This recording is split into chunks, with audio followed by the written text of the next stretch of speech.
वो एक रिजेक्टेड माल हैं और उनकी पार्टी भी रिजेक्टेड पार्टी है बिहार की जनता के द्वारा। तो अब रिजेक्टेड लीडर और रिजेक्टेड पार्टी जहां घूमना हो घूमते। हमारे ही आदरणीय प्रधानमंत्री नरेंद्र मोदी जी हैं जिन्होंने बाबा साहब अम्बेडकर जी को सम्मान देके पंचतीर्थ बनवाया। उनको चुनाव में हराने का काम कांग्रेस पार्टी ने किया था। यह इतिहास के पन्नों पे दर्ज है। और उस कांग्रेस पार्टी के साथ कौन खड़ी है? राष्ट्रीय जनता दल खड़ी है। तो ये लोग क्या बात करेंगे? और इस बीमारी के होने पे जरूरत यदि किसी को पड़ती है तो प्लाज्मा की जरूरत पड़ती है। तो प्लाज्मा की भी पर्याप्त व्यवस्था हमारे ब्लड बैंक में है। ने लोकसभा के चुनाव में उनको बता दिया है कि तेजस्वी बाबू आपका भविष्य क्या है, बिहार की जनता की नजरों में आपकी राजनीतिक ताकत क्या है। ये तो बिहार की जनता ने वोट देके बता दिया। करेंगे क्या? जनता ने लोकसभा के चुनाव में उनको बता दिया है कि तेजस्वी बाबू आपका भविष्य क्या है, बिहार की जनता की नजरों में आपकी राजनीतिक ताकत क्या है। ये तो बिहार की जनता ने वोट देके बता दिया कि 10% सीट लाने में भी उनको आंधी आएगी। 4 गो सीट जीतने में पूरा परिवार दिन रात लगा रहा, पूरी पार्टी दिन रात लगी रही और बहुत बड़े बड़े दावे आप सब लोगों के सामने उनके द्वारा, उनके पिताजी के द्वारा, उनके माताजी के द्वारा, उनकी बहन के द्वारा किया जाता रहा। लेकिन परिणाम तो 4 सीट का ही आया।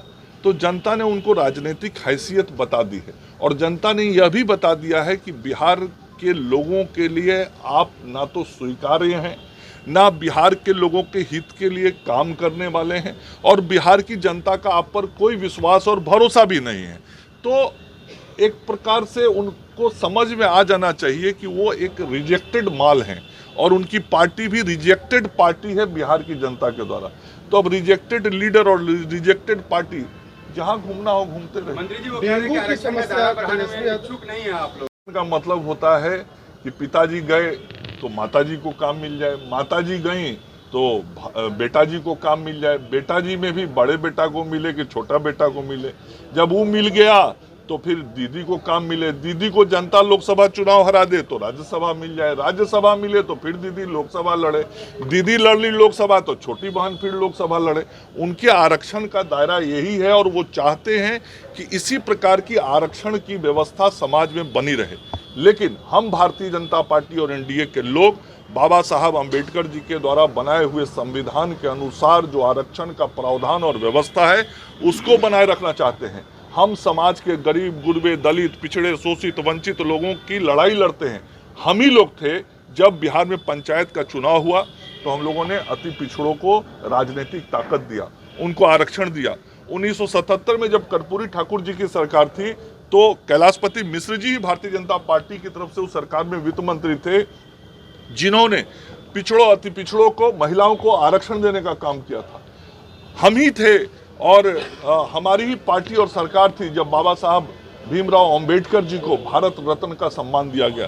हमारे ही आदरणीय प्रधानमंत्री नरेंद्र मोदी जी हैं जिन्होंने बाबा साहब अम्बेडकर जी को सम्मान देके पंचतीर्थ बनवाया। उनके जन्म स्थान से लेके जहां उनका मृत्यु हुआ उस सारे स्थानों को सम्मानित स्थल बनाने का काम आदरणीय प्रधानमंत्री जी ने किया। लेकिन ये देश की जनता नहीं भूल सकती है कि जिसने इस देश को एक न्यायिक अधिकार दिया था, जिसने आरक्षण की व्यवस्था की थी, जो गरीब गुरबों के दलित के आवाज बने थे, उनको चुनाव में हराने का काम कांग्रेस पार्टी ने किया था। यह इतिहास के पन्नों पे दर्ज है। और उस कांग्रेस पार्टी के साथ कौन खड़ी है? राष्ट्रीय जनता दल खड़ी है। तो ये लोग क्या बात करेंगे? समाज का हर व्यक्ति जो आज गरीब कमजोर पिछड़ा है, दलित है, महादलित है, अति पिछड़ा है, वो सब जानता है कि ये लोग चुनाव आने के वक्त लोगों को बड़गलाने के लिए बयानबाजी करते हैं। लेकिन अवसर मिलने पे कभी भी इन समाजों के साथ वो खड़े नहीं रहे।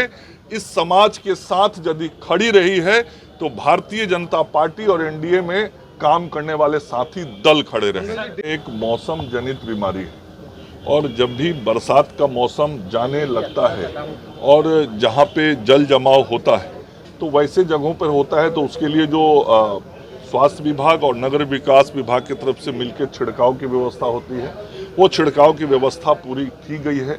और जहाँ तक जो मरीज हैं उनके उपचार की बात है तो हमारे प्राथमिक स्वास्थ्य केंद्र से लेकर मेडिकल कॉलेज अस्पतालों तक जो हमारे डेंगू के मरीज हैं उनके लिए बेडों को आरक्षित करके रखा गया है। और इस बीमारी के होने पे ज़रूरत यदि किसी को पड़ती है तो प्लाज्मा की ज़रूरत पड़ती है। तो प्लाज्मा की भी पर्याप्त व्यवस्था हमारे ब्लड बैंक में है और हम बेहतर स्वास्थ्य सेवा लोगों को दे रहे हैं और इस बीमारी की रोकथाम के लिए भी प्रयास सरकार की तरफ से हो रहे हैं।